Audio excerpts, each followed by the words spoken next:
I'm going to show you 3 ways to enhance the quality and the performance of your VR headset. There are some caveats though. You must have a VR ready PC and you must have a 5 GHz Ethernet. If you qualify, let me show you how.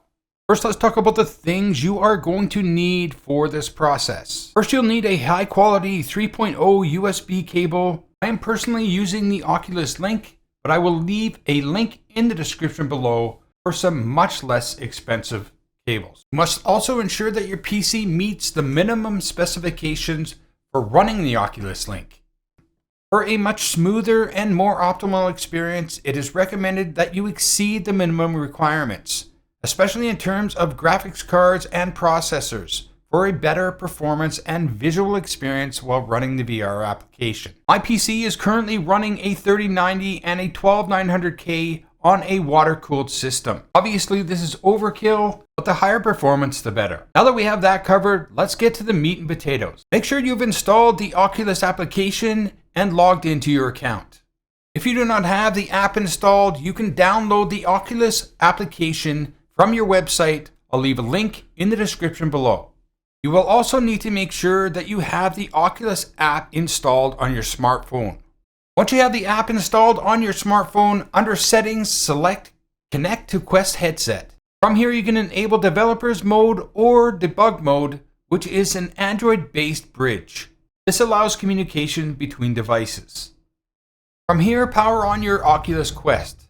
Connect one end of the compatible USB 3.0 Type-C cable to your Oculus Quest headset. Then connect the other end to a USB 3.0 port on your PC. Now put on your Quest headset. You should now be prompted in the headset to enable Oculus Link. Follow the on-screen instructions and select Enable. Once connected, the Quest will enter Oculus Link mode. Your PC will recognize the Quest as a Rift device. Now you'll see the Oculus Link menu in your headset. Now, before we get into turning your VR headset into a super VR headset, this process will not work if you have bad eyes like myself. So I've got you covered with VR Rock prescription lenses. These prescription lenses fit all major headsets, including the new Quest 3. If you are interested in VR Rock lenses, I'll leave a link in the description below where you can get 10% off. Now let's take that VR headset to the next level. Make sure you are connected to a router that has 5 GHz of Ethernet connection. Now click on the Quick Settings menu, then click on Quest Link. On the top of this bar, you will see a toggle to click on Air Link. This will take you through a series of steps. After you're done, put on your headset. Once you have your headset on, go into Quick Settings by hitting the Oculus button on your right-hand controller. Once you've done that, hit the settings in the top right corner. Then go to Systems. Then scroll down until you see Oculus Link. In Oculus Link, launch Quest Link. Here you should see your PC, or in my case, PCs. Choose whatever computer you're going to use and hit Pair. Once you hit Pair, 2 codes will come up. One in your mask and one on your desktop. Confirm both of them. You should now be in the Oculus environment. Now we get to the hidden VR gem. First go into File Explorer. Then go into This PC. Look for your disk drive C. From there, look for program files. In here, you should find your Oculus folder. Click on that and find support on the next page.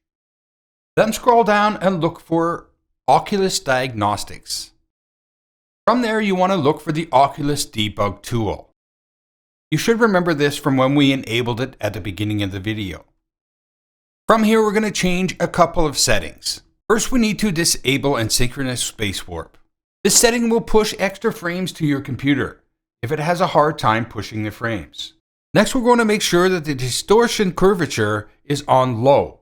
Distortion curvature typically relates to how your VR headset corrects the natural distortion that occurs on the edges of your lenses. Your PC should compensate, since this is typically the default setting. Now we're going to adjust the encode bitrate. This refers to how much information is used to represent the video feed that your VR headset receives. This may take some adjusting. The bitrate can only be increased to 500, but you can get around that by simply going to your notepad and typing in a number below 940, which seems to be the limit, which is what I have copy and pasted into the field. You will need to push Ctrl V or Command V in order to paste it into the field.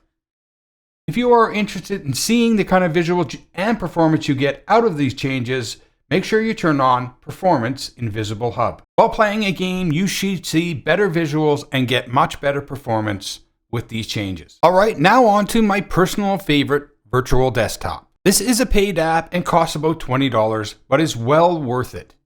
If you are interested in this app, I'll leave a link in the description below so you can download it and install it on your computer. After you've downloaded the app, you will need to enter an account name.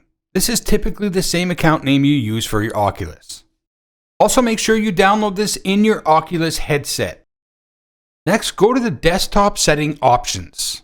There you can change your preferred codec. If you prefer a higher bitrate, stick to H.264. For better performance, I'm going to choose AV1 10-bit. Leave the rest of the settings as is. Now put on your mask and find the app you downloaded in the Oculus Store, Virtual Desktop. You will come to this screen showing your computer. If you don't see this screen, on your right-hand controller, click on the Oculus button. Next, we're going to go to Settings.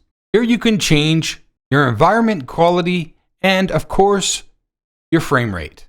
I choose 120 frames per second. 90 is typical.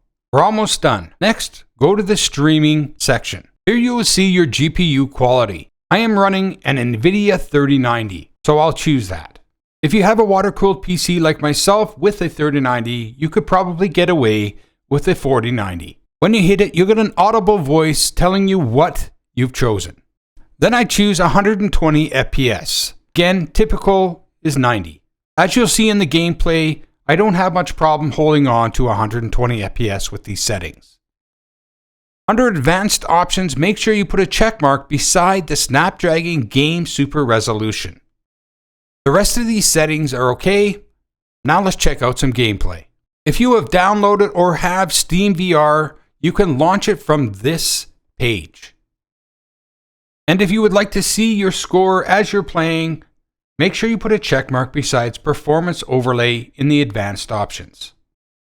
Once you start playing your first game, you will notice the difference in clarity and performance. Half-Life Alyx is a great way to enjoy this. You are going to find a problem with all three of these methods.